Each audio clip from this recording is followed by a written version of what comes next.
Katika mtaa wa kifahari uliojaa majumba makubwa yaliyojipanga kama makaburi ya wenda wazimu na magari ya kifahari yanayojongea kama majongoo yaliyokatwa miguu, lilikuwepo jumba moja lililovutia kila mpita njia.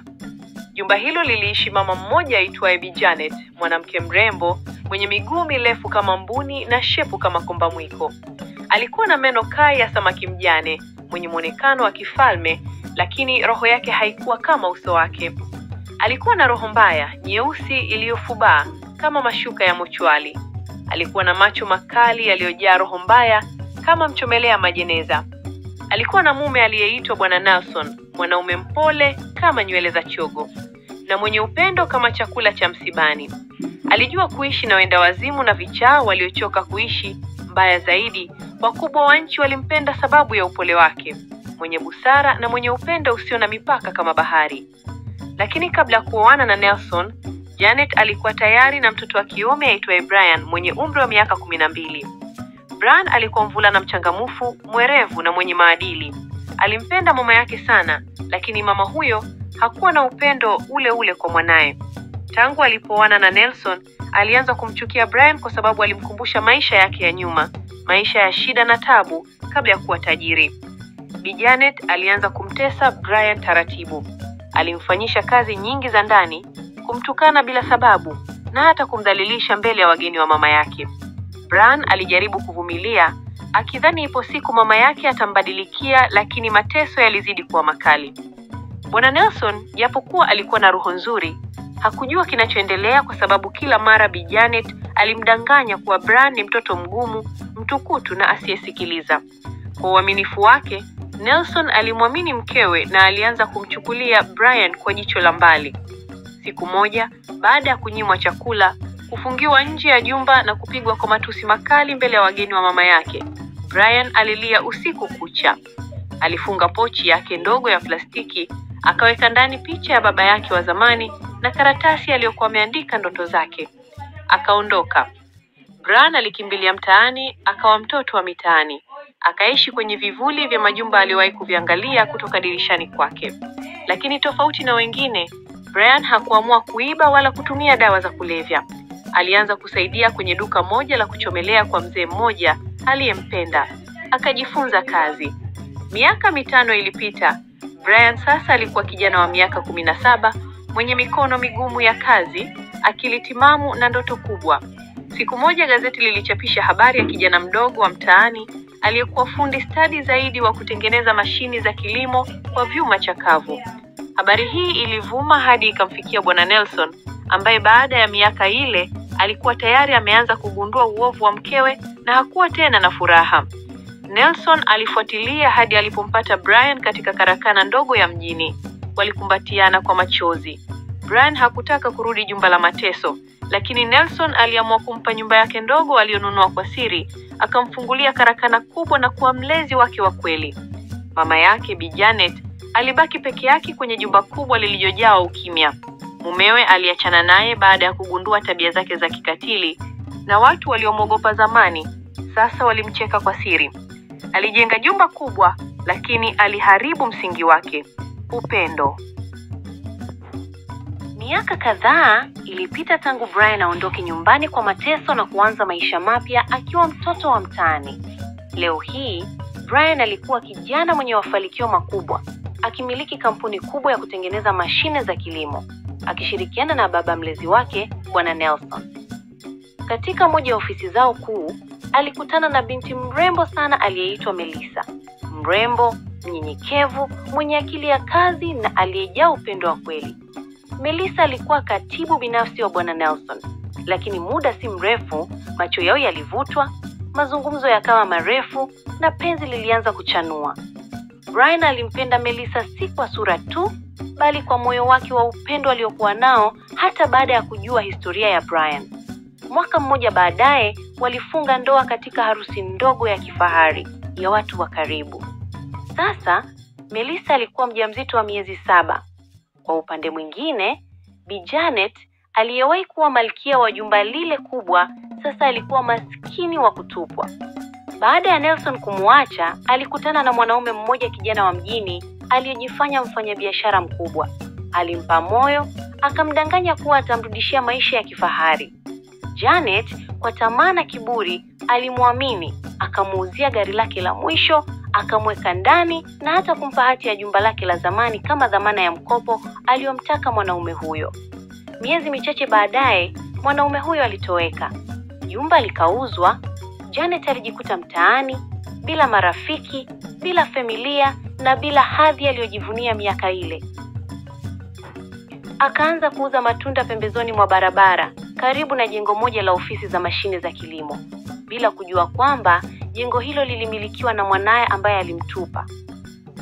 Siku moja jioni, Melissa akiwa na ujauzito wake wa miezi 7, alimsindikiza mumewe Brian kwenda kumtembelea baba yao mzee Nelson nyumbani kwake.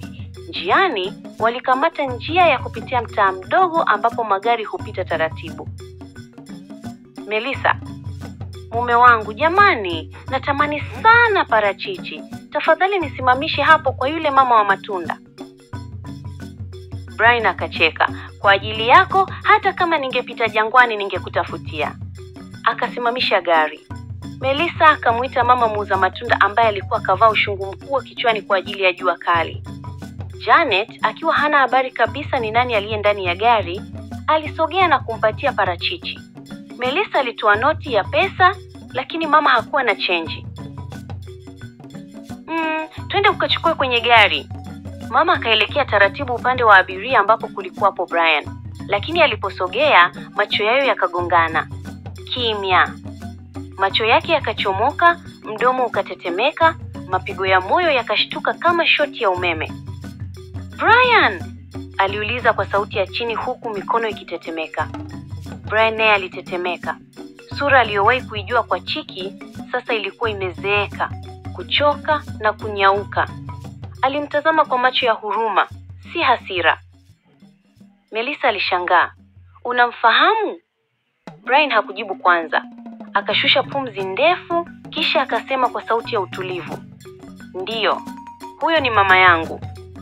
Melissa akafungua mlango na kutoka, akamkumbatia yule mama bila kusita, licha ya madufu na jasho. Mama Janet alianza kulia kama mtoto mdogo. Nisamehe mwanangu, nilikosea sana, nilikufukuza, nilikutesa. Brian alimtazama na kumshika begani. Ulinifukuza nyumbani, lakini Mungu alinipa familia. Ulininyima upendo, lakini maisha yalinifundisha huruma. Mama, siwezi kurudisha yaliyopita, lakini naweza kukusamehe. Siku hiyo hiyo, Brian alimpeleka mama yake kwa baba mlezi Nelson, ambaye alimkubali kwa sharti ya kuomba msamaha rasmi. Baada ya hapo, Brian alimhudumia mama yake pole pole. Alimjengea kibanda cha matunda kizuri zaidi. Akamfungulia akaunti benki. Baada ya kuombewa msamaha, huyu Bi Janet kwa mume wake Bwana Nelson walianza kuishi vizuri kabisa. Mwezi wa kwanza, mwezi wa pili ulikuwa unaelekea vizuri, lakini baada ya mwezi wa 3 ilimbidi huyu mama asogee karibu kwa ajili ya kuja kumuuguza huyu mke wa kijana wake Brian, yani Melissa kwa sababu alikuwa ni mjamzito. Kwa hiyo kijana wake alimuomba kwamba mama, naomba ukae karibu na mke wangu kwa sababu hali yake si nzuri na muda so mrefu ataenda kujifungua. Hivyo mama inabidi uwe karibu kwa ajili ya kumwangalia. Alianza kuishi na huyu msichana, yani muda mwingi akiwa Brian yuko kazini, alikuwa yuko na huyu mpwa wake, yani tuseme ambaye ni kama mkwe, ambaye ni mke wa kijana wake. Alianza kuona tofauti Melissa kwa mama, kwa sababu mama ule upendo alikuwa anaonyesha mwanzo ulianza kama kupotea. Mama alikuwa anamjibu majibu ya tofauti. Mama alikuwa akimuuliza kitu na mjibu hovyo. Siku moja alimwambia mama, nilikuwa naomba unisaidie maji, maana yake sijisikii vizuri sana, lakini mama alisema mimi sio usigiri wako, wala mimi sikuja na mimba, wewe ndio ulikuja na mimba huko ndani, kwa hiyo naomba tusumbuane. Kwa hiyo huyu dada alikuwa amenyamaza kimya, lakini siku nyingine tena aliweza kumwambia mama anajisikia kama naumwa uchungu, lakini mama hakuwa anashtuka kwa namna yoyote ile, alikuwa anamtizama tu. Lakini alijitahidi tena kumwambia mama, tafadhali naomba unisaidie. Basi nisaidie hata simu naweza kumpigia mume wangu, lakini mama alikuwa amekaa kimya akimwangalia tu, anazidi kuangalia TV. Kitu ambacho kilikuwa ni kibaya sana, lakini mwisho wa siku Melissa alianguka chini. Wakati ameanguka chini, bahati nzuri baba mkwe wake ambaye ni Nelson alikuwa amekuja kusalimia. Nelson baada ya kuingia alishangaa kuona mtoto wa watu amelala chini, lakini akimwangalia mke wake ambaye ni Bi Janet, anamwangalia tu kama hakuna chochote ambacho kinaendelea. Alimwambia, wewe mbona mtoto wako amelala chini? Alafu umekaa unaangalia tu hivi. Akamuuliza, kwa hiyo unataka mimi nifanyeje? Nimbebe mgongoni? Mimi naweza nikabeba kifurushi kama hicho. Bwana, hebu msinichoshe. Kama naumwa, unaona sio anaumwa, sio analia, anafanya nini, mchukue mpeleke hospitali. Lakini sio mimi swala kusema eti nimbebe mgongoni, si nimtoe, si nifanye nini, mtu aliyejiangusha mwenyewe. Siwezi kufanya ujinga. Yaani mzee Nelson alibaki anashangaa kwamba kumbe huyu ni nyoka aliyekuwa amejificha kujigeuza kwamba yeye si nyoka bali alikuwa ni nyoka mwenye sumu kali. Kwamba hasira zake, wivu wake, ujinga wake wa zamani bado alikuwa hajauacha. Aliweza kumchukua huyu binti na kumpeleka hospitali, lakini alimwelekeza kila kitu kijana wake kwamba mwanangu, pale hauko na mama, mama hajabadilika kwa namna yoyote ile, mama ni yule yule jana hata milele, hawezi kubadilika kwa namna yoyote ile. Lakini kijana alisema, sawa baba, mimi nimekuelewa, acha kwanza nishughulikie swala mke wangu. Bahati nzuri dada alijifungua mtoto wa kiume ambaye alikuwa ni mzuri sana, na walikaa ndani ya siku kama 4 hospitali. Aliweza kuruhusiwa kurudi nyumbani. Walivyorudi nyumbani, kijana aliweza kumwambia mama yake kwamba mama, sioni kama kuna haja tena wewe kuendelea kuwepo hapa, kwa sababu kwa mambo uliyowahi kunifanyia huko nyuma, lakini mimi nilikusamehe kwa yote, nikasema tuishi kwa sababu hapa duniani tunapita, lakini naona wewe haupo tayari kwa ajili ya kujifunza. Haupo tayari kwa ajili ya kujirekebisha, haupo tayari kwa ajili ya kuwa mtu wa kawaida, unahitaji kuwa wolf kama siku zote ambavyo ulikuwepo kwangu. Mama, kwa mateso ulionipitisha, mimi sikutakiwa hata kukuangalia wewe kwa hivi. Mimi sikutakiwa hata kujua chakula yako wala vaa yako wala dawa zako. Lakini mimi nimeafuta hayo yote, lakini bado unanitendea mabaya kama haya. Mamangu, mimi ninashukuru, naomba uniache mimi niishi na familia yangu. Kwa hiyo naomba beba kila kilicho chako, ukiona hata kingine ambacho sio chako kinakufuata, tafadhali naomba uweze kubeba na uende, naomba uondoke haraka sana ndani ya hii nyumba. Hivyo huyu mama aliweza kujiandaa na kuondoka katika ile nyumba akiwa na uchungu sana kama ameonewa. Tamaa ya moyo wenye chuki huzaa mkuki wa mauti. Baada ya kufukuzwa kutoka ndani ya familia ya mwanawe, Bi Janet alirudi katika kibanda chake cha kuuza matunda. Kibanda kile kile ambacho mwanawe Brian alimtengenezea kwa huruma kabla mambo yote kubadilika. Ingawa alikuwa karibu kabisa na nyumba ya mwanae, kila alipogonga mlango alipokewa na kimya kikavu au macho ya kuonyesha wazi kuwa msamaha haupo mezani. Brian hakuwa tayari kusamehe. Lakini Melissa, moyo wake haukujua kubeba chuki kwa muda mrefu. Aliweza kuona mateso kwenye uso wa Janet kila alipomuona akiwa anasafisha tunda au akikaa pembeni ya barabara, macho yakiangalia mbali. Mwishowe alichukua uamuzi wa mwanamke mwenye huruma ya kweli. Siku moja alimpigia Janet simu. Mama, najua Brian bado ana maumivu yake, lakini mimi nimekusamehe. Ukihitaji chakula au maji, njoo. Ila uwe na tahadhari, Brian asikuone. Tumpe muda wake. Janet alikubali kwa unyenyekevu. Akaanza kuja mara kwa mara. Alikuwa akikaa sebuleni kwa muda mchache tu, akila chakula au kunywa juisi, halafu kuondoka kabla Brian hajafika. Lakini kila mara alipokaa kwenye kochi lile jekundu la kifahari, alihisi kitu kingine. Chuki iliyofichika ikianza kufufuka. Hii nyumba ingetakiwa kuwa yangu. Niliijenga kwa jasho langu na mume wangu wa kwanza. Mimi na mume wangu wa mwanzo tusingemzaa asingejenga. Alafu ukibwengo analinga tu humu ndani, mimi nateseka huko, alafu kinajifanya kinanionea buruma wakati kinafikitu. Sasa nitakinyoosha. Melissa ni nani mbele yangu? Sikutuku. Tamaa na uchu wa kurudisha heshima ya zamani vilianza kuchafua moyo wake pole pole. Siku moja ya jioni, Janet alienda kama kawaida. Melissa alikuwa peke yake sebuleni. Mtoto alikuwa amelala. Brian alikuwa kazini na Janet akapewa chakula na juisi kama kawaida. Baada ya kula, Janet hakunyanyuka kama kawaida. Melissa, mama, Brian yupo karibu kurudi, tafadhali usikae sana. Janet akajibu kwa sauti ya utulivu bandia. Ni sawa mama, lakini kabla sijaondoka, naomba maji baridi kidogo. Melissa akaenda jikoni, akarudi na chupa ya maji. Janet akanywa kwa haraka, kisha akatoa vidonge vidogo kwenye pochi yake na kuvimeza. Melissa alishtuka, "Mama, hiyo ni dawa gani?" Janet akasema kwa sauti ya ajabu, "Ni dawa ya moyo." moyo uliovunjika na usiotendewa haki. Dakika 2 baadaye, Janet alianza kushika shingo yake, macho yakabadilika na povu likaanza kutoka puani na mdomoni. Melissa alishtuka, akarusha glasi mkononi na kupiga kelele, "Mama, mama unasikia? Mama unasikia?" Wakati Melissa akijaribu kumtuliza na kumpa maji zaidi, mlango mkubwa wa kuingilia ukafunguliwa kwa kishindo. Brian alikuwa amewasili. Mikononi alikuwa na maua aliyomnunulia mkewe. Aliposogea sebuleni, maua akaanguka mkononi. Alimwona mamake akiwa amepinda uso, akikohoa povu, na Melissa akiwa anatetemeka na kumsaidia. Kichwani picha ya zamani ilijirudia, ndugu, mateso na maumivu. Alijikuta akisema, "Melissa, umefanya nini?" Melissa akalia, "Sijafanya chochote. Alikula, akaninywesha maji kisha akameza dawa nisizojua." Brian alikimbilia kumuinua mama yake, lakini mikono yake ilikuwa ikitetemeka. Melissa alimpigia daktari wa karibu na Brian alimkimbiza hospitali. Alipokuwa hospitali, Brian alimwambia Melissa maneno makali na magumu sana. Alisema, "Jamani, kama mamangu atapatwa na chochote sitakuelewa hata siku moja. Ujue na mimi nitamaliza familia yako. Najua ulikuwa na kinyongo na mamangu, ndio maana ulitaka umlipize kwa kumuua, kwa sababu mimi nimemkataa na asikanyage ndani kwangu. Hilo halionyeshi kwamba namchukia mamangu, hapana. Huyu ni mamangu tu, una mamlaka ya kumgusa kwa namna yote ile." Melissa alikuwa analia tu, hakusema chochote.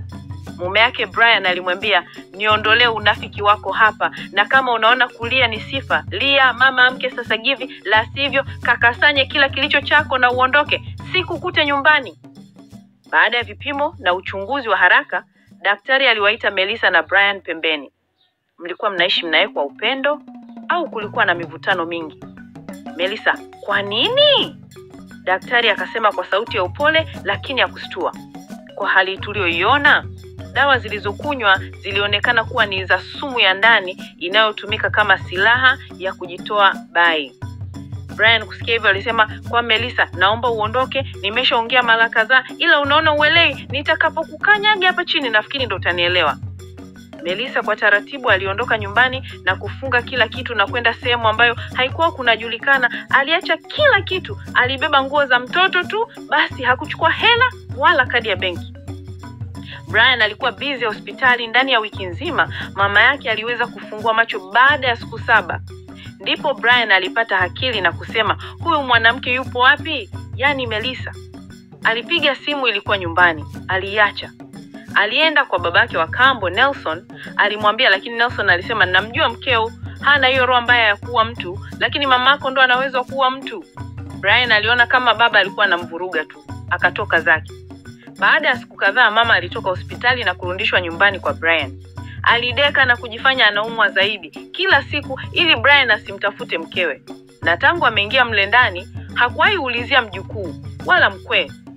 Siku moja Brian aliona bora anende kwao kwa mkewe, hakumkuta. Wazazi walishangaa kuona anamtafutia mkewe, tena ana mwezi kasoro hajamuoa nyumbani, na alikaa kimya tu kama sio binadamu. Brian alienda nyumbani na alikaa kimya. Walimwambia kwamba wanahitaji kumuona mtoto wao. Brian alisema kwa hasira kwamba unahitajika kuja kujibu mashtaka ya polisi, alitaka kumuua mamangu. Wazazi walisema, "Sio kweli, mwanetu hana hiyo roho mbaya, ila kama unataka kumfuka kamfunge tu." Melissa alikuwa anauza samaki maeneo ya baharini na mtoto mgongoni. Jua kali lilichoma sana kila siku na yule mtoto alianza kuumwa sana, akawa anapika damu, wanaenda kupima ikagundulika na kansa ya ubongo. Melissa alianza kuhangaika, lakini bado mtoto hakuwa anapata unafuu. Siku moja mtu mmoja alimshauri kwamba aende kuomba msaada kwenye vyombo vya bahari. Ndipo akaenda. Melissa alikuwa analia sana. Waandishi wa habari walikuwa na mhoji Masaki, kwa nini mtoto anaumwa hivyo na babake yupo wapi? Ndipo Melissa alitoa story yote mwanzo mpaka mwisho. Watu walilia sana.